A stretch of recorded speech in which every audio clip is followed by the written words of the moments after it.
네, 연휴가 시작되는 저녁인데 오늘 또 나스닥이 현재 지금 4일입니다. 6월 4일 날 새벽은 아니고 딱 자정에 녹화를 하고 있는데 지금 시각 나스닥이 2.47% 빠지면서 우리 오랜만에 이 연휴를 즐기기에 좀 기분이가 좀 나쁜 그런 상황입니다.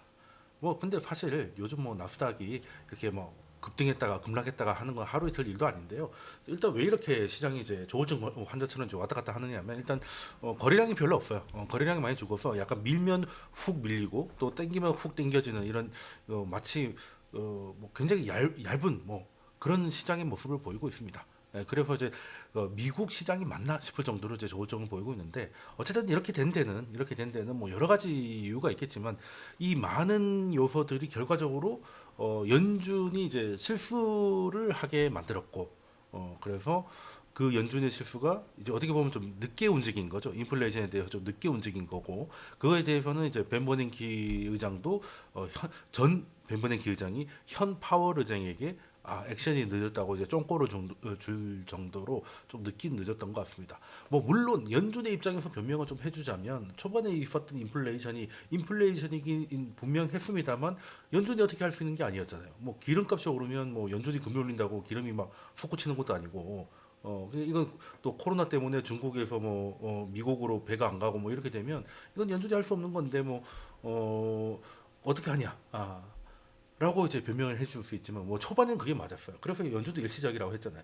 근데 이제 그 일시적이 아니게 되고 이 상황이 계속 이어지다 보니까 이제 이 모든 문제가 발생을 한 건데 어찌 됐든 지금 와서 보니까 연주는 이제 변명을 하더라도 뭐 틀린 건 분명하고요. 그래서 이번에 그 연주뿐만 아니라 자네 옐런 재무장관도 이제 이번에 언론에 나와가지고 어, 인플레이션이 나타난 걸 알았지만 인플레이션의 진행 경로가 이렇게 될 거라고는 예상하지 못했다라고 이제 그 고백 아닌 고백을 하고 인정을 하고 있습니다. 제가 이거 가져온 게 요 화면인데요. 사실 뭐 제가 요 제목을 뽑아놓은 게 이제 한국 민주당하고 미국 민주당이 이제 어떻게 다른가. 그러니까 꼭 뭐 옐런이 뭐 민주당이냐 뭐 그쪽 라인이긴 하죠. 근데 어찌 됐든 그 현재 민주당 정부니까 미국이 민주당 정부니까 지금 뭐 재무부 연준도 마찬가지고 연준은 약간 독립적이지만 재무부는 이제 행정부지 않습니까? 거기서 이제 자네트 옐런도 초반에 연준하고 같은 말을 했거든요. 이거 이제 인플레이션은 이제 일시적일 것이고 공급 문제이기 때문에 연준이 뭔가를 하는 게 오히려 경제에 누가 될 수 있다는 식으로 얘기를 했었기 때문에 이제 본인이 직접 이제 이렇게 흘러갈 줄은 몰랐다. 라고 뭐 물론 전망이라는 게 쉽지 않아서 늘 틀리기 마련이죠. 우리도 마찬가지고 늘 틀리기 마련입니다. 맞을 때보다 틀릴 때가 더 많은 것 같은데 이제 문제는 이제 태도가 굉장히 다른 거죠. 우리나라 민주당 정부 같은 경우는 이제 정부가 바뀌었지만 이제 그때는 이제 여러 가지 결과적으로 이제 이야기한 대로 되지 않았던 뭐 소득주도 성장이니 뭐 부동산 정책이니 이런 거에 대해서 어, 뭐 언론이 나와서 공식적으로 뭐 이렇게 인정을 한다거나 뭐 이런 건 전혀 찾아볼 수가 없는데 이제 그래도 미국은 이렇게 또 쿨하게 인정을 하는구나. 이 태도만큼은 좀 같은 민주당이라고 해도 굉장히 수준차 나고 이제 미국이 한국보다 선진국이라는 건 여기서 보이는 게 아닌가 뭐 이런 생각을 좀 하는데요. 뭐 그렇다고 굳이 지난 정부를 깔려고 이렇게까지 뭐 영상을 찍는 건 아니고 옐런이 이렇게 그 어떻게 보면 이제 자신의 이제 그 판단 착오를 뭐 자신을 비롯해서 자신이 속해 있었던 조직의 판단 실수를 이제 인정을 몇 번 했었습니다. 이번도 했었지만 그 예전에 그 자네 옐런은 이제 연준 의장이었지 않습니까? 연준 의장이었을 때도 금융위기가 올 줄 몰랐다라고 이제 고백을 한 적이 있습니다. 사실 좀 놀랍죠. 아마 경제에 있어 가지고는 그 누구보다 빠르고 많은 정보를 가지고 있는 연준일 것 같은데 이렇게 서프라임으로 통해서 부동산 시장이 오르고 하는 상황에서도 어, 금융위기가 올 줄 몰랐다라는 거는 아니 그러면 저 사람들이 과연 저 사람들에게 정말 이런 중요한 정책을 맡겨도 되는 건가? 연준의 자질이나 능력에 의심을 할 수밖에 없는 상황이 아닌가? 뭐 이런 생각을 할 수 있단 말이죠. 이거 이제 이 기사를 보시면 이건 2016년이에요. 2016년에 그때 연준 의장이었던 옐런이 그 얘기를 했었죠. 그러면서 또 많은 고백을 했었습니다. 금융위기 이후로 돈을 많이 찍었는데 물가는 왜 오르는지 모르겠다. 도저히 알 수가 없다. 경제학자들이요 좀 알려달라라고 이제 정말 솔직하게 얘기하기도 했고. 이제 그러면서 사실 그때가 정점이었던 것 같아요. 이게 아무리 돈을 찍어도 물가가 오르지 않는구나가 이제 돼버려서 결국 그게 씨앗이 돼서 나중에 이제 그 코로나 때는 엄청나게 돈을 뿌렸다가 이제 결국 이 상황이 오게 되는, 그리고 그때 그 마인드가 아직 있었기 때문에 디플레이션에 오래 시달렸던 그 사람들이기 때문에 인플레가 이렇게 올 거라고는 이게 좀 생각을 좀 못했던 것 같습니다. 근데 제가 이 영상에서 얘기하고 싶은 거는, 그러면 이제 두 번 크게 고백을 했어요. 이번에 인플레이션을 좀 이렇게 진행될 줄 몰랐다는 거하고 금융위기를 예측하지 못했다는 거에서 어떤 게 더 예측하기가 어려웠을까? 제가 한번 생각을 해봤거든요. 근데 저는 금융위기가 더 어려웠다고 봅니다. 근데 인플레이션은 약간 시기의 문제였던 것 같아요. 그러니까 일시적일 수 있었어요. 그러니까 정말로 코로나로 시작된 그 델타 변이가 한참 확산될 때 아시아 생산을 하는 아시아가 봉쇄되고 소비하는 서구 서방 세계들은 이제 오픈이 돼 있었기 때문에 이게 수요와 공급이 엇갈리면서 순간적으로 가격이 올라갔다. 요거 뭐 이해할 수 있다. 뭐 이런 거 그 외에도 뭐 전쟁이 터졌어. 뭐 이런 것까지 다 공급적인 문제죠. 근데 그 사이에 코로나 때 어떻게 보면 이제 프리머니죠. 공짜 돈, 공짜 돈, 그냥 정말 그냥 공짜로 줬잖아요 나라에서. 여러분 나라에서 이렇게 돈을 쉽게 받아본 적이 있습니까? 우리는 미국보다 덜 받았음에도 불구하고 미국은 좀 더했죠. 그러다 보니까 사람들의 마인드가 바뀌어 버린 것 같아요. 마인드가 바뀌어서 이제 예전에 그런 이제 노동이나 뭐 그런 거가 아니라 그냥 그때부터 뭐 파이어니 뭐 이런 얘기가 나오면서 사람들이 심리가 변했다는 거는 연준이가 파악하기가 어렵잖아요.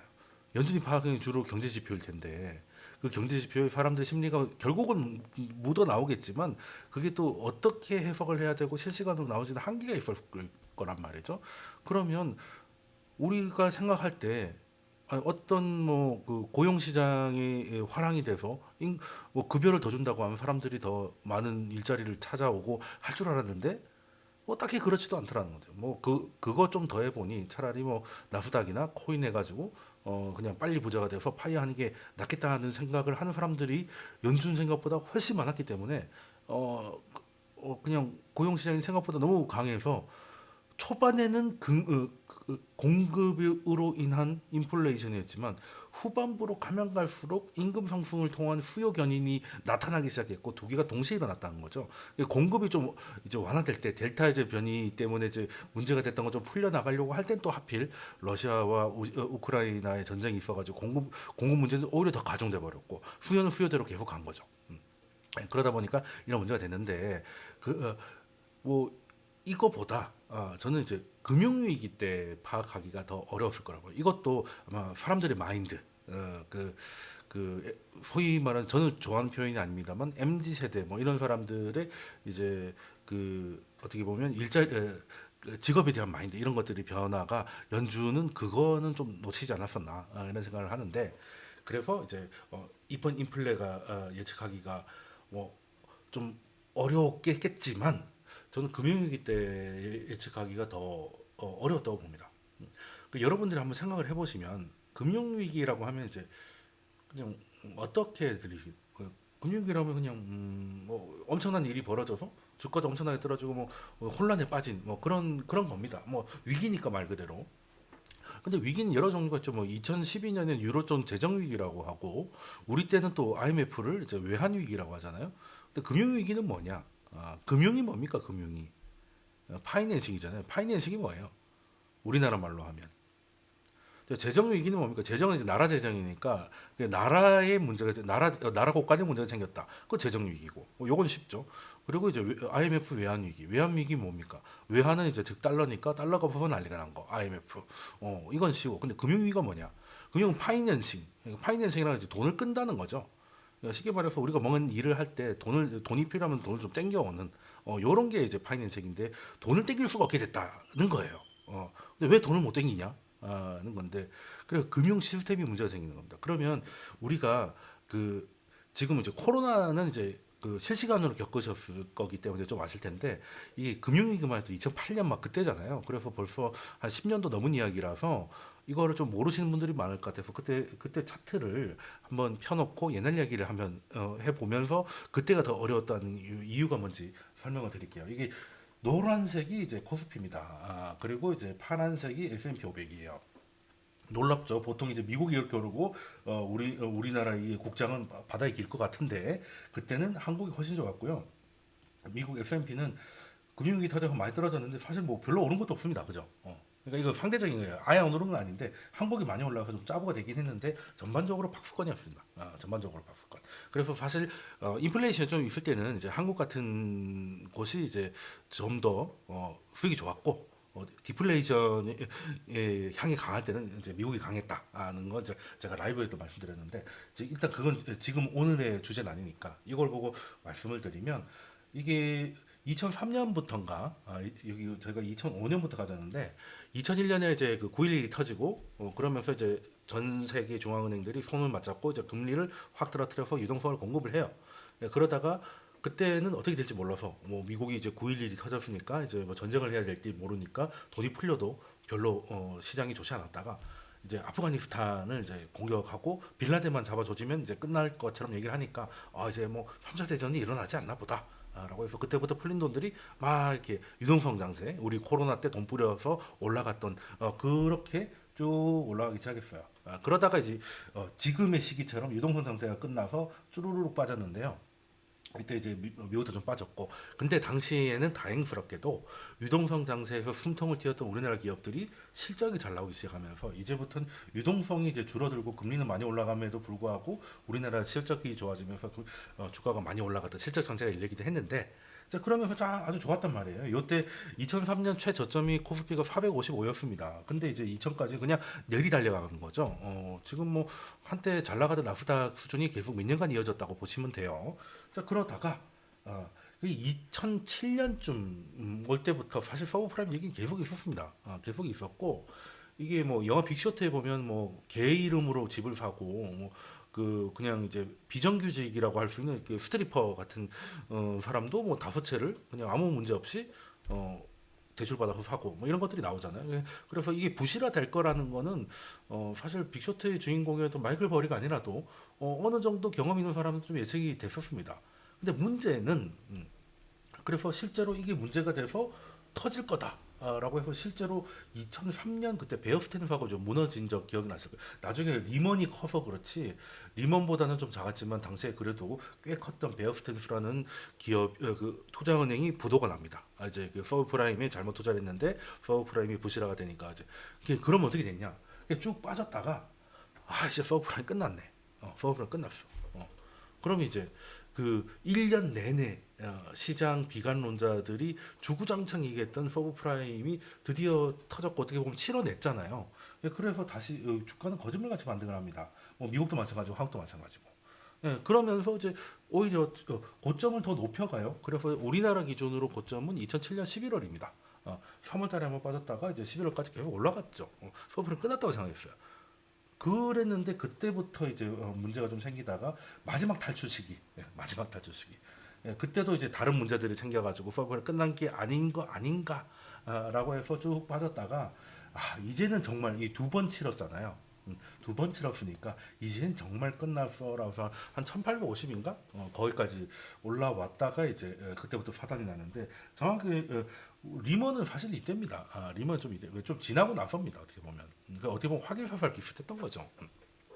근데 왜 이렇게 한 번, 2번 하다가 마지막에 이렇게 크게 제대로 빠졌느냐? 요거 스토리를 아셔야 돼요. 처음에 이제 불거진 건 요때 한번 사단을 한번 치러냈고 그리고 이게 뭐 CTO라는 걸 통해 가지고 또 생각보다 많이 퍼져 있을 거다라고 해서 이제 또 한번 조정을 받았죠. 근데 이때도 사실 오른 거에 비하면 뭐 적당하다고 볼 정도가 됐고 그리고 다시 반등을 했다가 이제 정말 지옥으로 간 건데 이때 무슨 일이 있었냐면 앨런 그리픈이 거의 20년 가까이 연준 의장을 하고 있으면서 나중에 자기도 고백을 했던 게 좀 뭐 많은 일을 하게끔 규제를 많이 완화해줬는데 그 정도의 상품까지 만들 줄은 몰랐다라는 얘기를 한 적이 있거든요.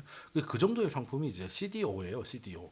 이게 또 설명이 좀 길어질 수 있는데 어찌됐든 서브프라임은 말 그대로 서브잖아요. 서브. 그러니까 그냥 밑에 있는 게 서브잖아. 그러면 이제 신용 등급이 좋은 사람은 프라임이겠죠. 서브가 아니겠지. 그러면 이건 누가 봐도 서브 프라임은 그 우리나라 제일금융권이 아니라 약간 카드론 뭐 이런 거 같이 좀 위험한 거라는 거 느낌이 바로 오시잖아요. 그러면 이거는 이제 위험한 채권이기 때문에 위험한 채권들에는 뭐 연기금이라든가 뭐 보험회사라든지 이게 장기적인 그 투자를 하는 채권 딜러들은 이제 그런 건 아예 손을 못 대게 돼 있거든요. 근데 이 CDO라는 건 이제 순서를 짜가지고 이게 예를 들어서 뭐 100억짜리 서브프라임이 있는데 이제 계산해 보니까 한 30%는 떼일 것 같아. 그러면 이게 받는 순서를 먼저 자른 거예요. 번호표로 잘라가지고 앞 번호들은 잘 안 망할 거 아니야. 그러니까 이게 위험하긴 한데 예를 들어 뭐 폰지 사기를 해도 앞에는 돈을 받잖아요. 나중에 이제 큰 돈 들고 튀어서 그렇지 초반에는 이자를 따박따박 주잖아.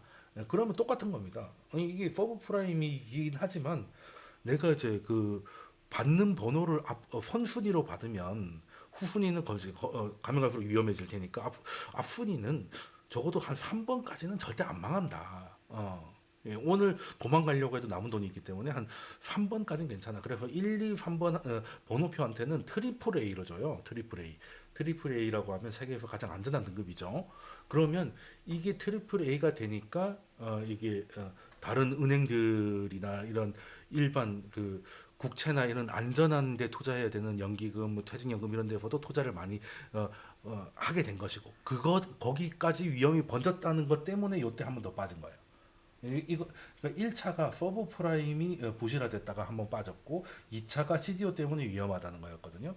그러면 이제는 다 된 거 아니야? 그러니까 CDO 때문에 트리플 A를 속아가지고 잘못 들어간 곳까지 이 사단을 겪고 났으니 이젠 진짜 끝이다. 이게 더 이상 이제 할 게 뭐가 있냐라고 했는데 여러분 그 CMA하고 MMF라고 아실 거예요.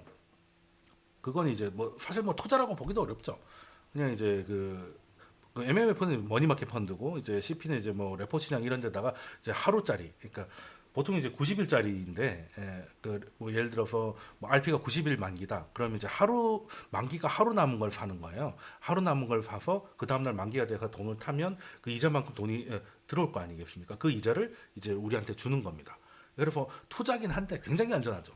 그러니까 이제 뭐 국채라거나 국채면 이제 하루 만에 나라가 망할 확률, 나라가 이제 디폴트 될 확률, 뭐 이제 RP나 뭐 CP 같은 경우만 해도 뭐 우리나라의 웬만한 기업이 오늘 안에 그러니까 하루 만에 망할 확률밖에는 위험이 없는 거예요. 그리고 굉장히 안전하죠.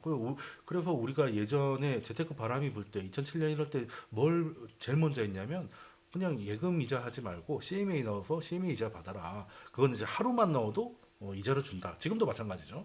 그러니까 예금은 1년을 다 채워야 되고 중간에 끼면 이제 이자를 제대로 못 받는데 얘는 같은 5%라고 해도 하루만 해도 매일 받는 거야. 근데 이제 이것도 투자기 때문에 예금자 보호는 안 돼. 예. 근데 그렇지만 예금자 보호 받을 일이 없을 정도로 안전한 거야. 라고 해서 많이들 하고 지금도 많이 하고 있죠. 근데 미국에는 이제 이런 시장이 굉장히 큽니다. 한 4조 달러 정도 돼요. 근데 이제 문제는 MMF에 있던 그 풍성한 달러들이 그 고객들한테 이자를 주기 위해서 뭐 이것저것 좀 사다 보니까 얘가 아 얘도 이제 그 서브프라임 앞번호를 이제 트리플 A니까 사도 되거든요. 그래서 산 거죠. 그러고 보니까 이제 이게 MMF까지 이제 오염된 거죠. 그럼 MMF까지 MMF 위험 뭐라고요? 하루짜리 위험이잖아요. 이제 하루짜리 위험도 믿을 수가 없게 된 거야. 그럼 이제 서로 누굴 믿고 어떻게 돈을 빌리고 어떻게 돈을 빌려주겠습니까? 예. 그러니까 서로를 믿을 수가 없죠. 못 믿으니까 돈을 조달을 못 해오잖아요. 빌려줄 수도 없고 빌려올 수도 없으니까. 그러니까 금융위기입니다. 그러니까 금융위기. 절대 오염이 돼선 안 되는 수자원 그 상수도가 거기 이제 독약을 한 병 탄 거죠. 한 병 탔지만 그 물을 다 못 먹는 거지. 어. 그래서 금융위기가 된 거고 이거를 복구하기 이 신뢰를 복귀하기 그러니까 이제 믿을 수 없다는 거잖아요. 이제 뭐 서브 프라임 펀드 이런 거는 이미 완전 끝난 거고 이제는 그 어떤 것도 믿을 수 없다는 거잖아요. 그럼 이 신뢰를 회복하려면 뭘 해야 되느냐? 중앙은행이 뛰어나와 가지고 너희들이 만약에 MMF에 돈을 넣어서 돈을 떼이면 정부가 그걸 다 메워줄게. 예. 이 얘기가 나오면서 반등이 나왔습니다. 어, 미국도 마찬가지고. 그러니까 그 예전에 은행들은 뭐라고요? 뱅크런으로 망하죠. 뱅크런. 그러니까 이 은행이 위험해 하면 이제 다 은행이 뛰어가지고 예금을 찾으려고 하면 예금을 다 갖고 있는 은행은 원칙적으로 없기 때문에 어떤 은행도 다 망한다. 그래서 이제 뱅크런이 위험하다는 건 들어보셨을 거예요. 그래서 그 뱅크들을 위해서 뱅크들의 뱅크, 그래서 중앙은행이 있는 거잖아요. 예. 그 한 은행이 사람들이 뛰어와가지고 예금을 달라고 하면 일단은 중앙은행이 돈을 찍어가지고 돈을 줘서 이 은행이 이 예금자들이 예금을 찾을 수 있게 해주는 거지. 그러면 이제 더 이상 뱅크런이 안 일어날 테니까 연쇄 반응이 안 일어날 거니까. 그걸 예방하기 위해 중앙은행이 있는 거였거든요. 그래서 뱅크런은 해결이 됐어. 근데 이제 서브프라임 그때는 펀드런 일어난 거죠. 펀드런.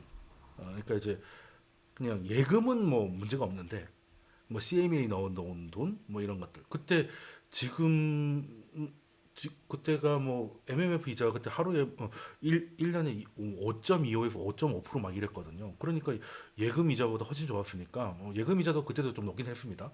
근데 이거는 아까 말씀드렸다시피 하루에도 이자를 주니까 거기다 돈을 다 많이 넣어놨었단 말이에요. 현금은 아니면 다 주식이나 부동산을 갖고 있고.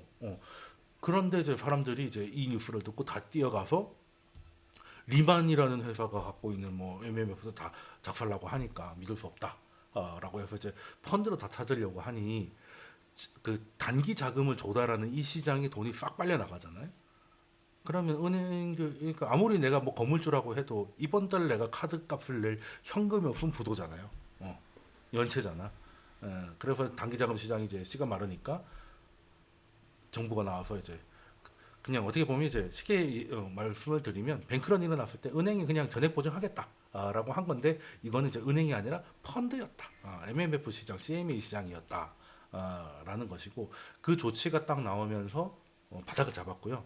그리고 바닥을 잡다가 이제 슬금슬금 반등을 하다가 본격적인 반등을 한 거는 이제 당시 연준 의장이었던 벤 버냉키가 양적 완화를 선언을 하면서 이제 그리고 이제 그 다음 해였던 2009년 3월 14일 날 뉴욕 연준의 양적 완화가 시작되면서 그때부터 이제 또 이제 빠르게 상승을 하고 뭐 우리는 뭐 칠공주 차화정 하면서 오히려 금융위기 리즈 정도로 강한 랠리를 보였던 게 그때의 기억입니다. 그래서 오늘 말씀드리고 싶은 거는 금융위기가 왜 금융위기였고 그리고 이제 그 위기의 성격에 따라서 그 위기의 이름이 다 달라진다는 것 이런 것들을 좀 알고 가시면 좋을 것 같고요. 그래서 금융위기처럼 금융 시스템이 서로 신뢰를 잃고 경색되는 일이 벌어지느냐 안 벌어지느냐의 차이는 굉장히 다르다. 여기 보셨잖아요.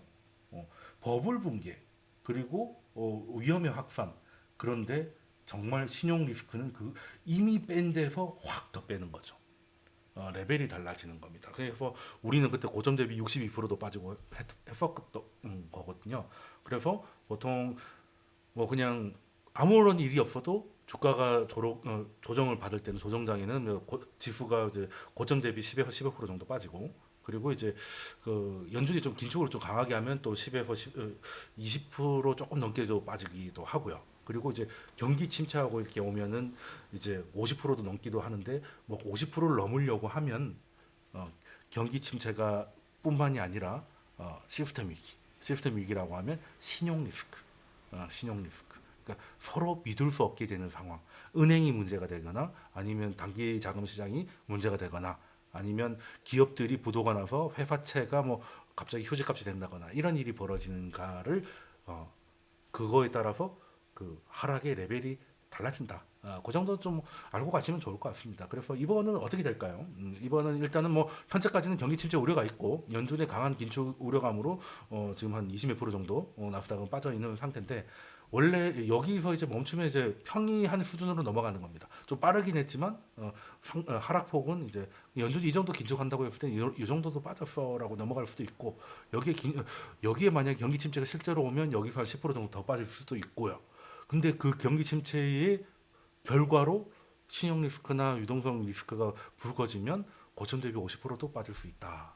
이 정도는 알고 가시면서 앞으로 잘 체크를 해주시면 좋을 것 같습니다. 다음에도 굳이 라이브 시간 아니더라도 알려드릴 게 있으면 자주 이렇게 찍어서 올려드리도록 할게요. 다음 영상에서 뵙겠습니다. 그리고 6월부터는요. 6월 이제 둘째 주부터는 이제 수요일 날 8시에 현장 강의랑 이제 유튜브 라이브가 동시에 진행되니까 현장에서 오셔 가지고 이제 정말 좀 그 밀도 있는 커뮤니케이션 하실 분들은 이제 현장으로 그냥 오시면 될 것 같습니다. 그 위치나 이런 것들은 이제 설명란 봐주시면 될 것 같고요. 예, 그럼 다음 영상에서 뵙겠습니다. 감사합니다.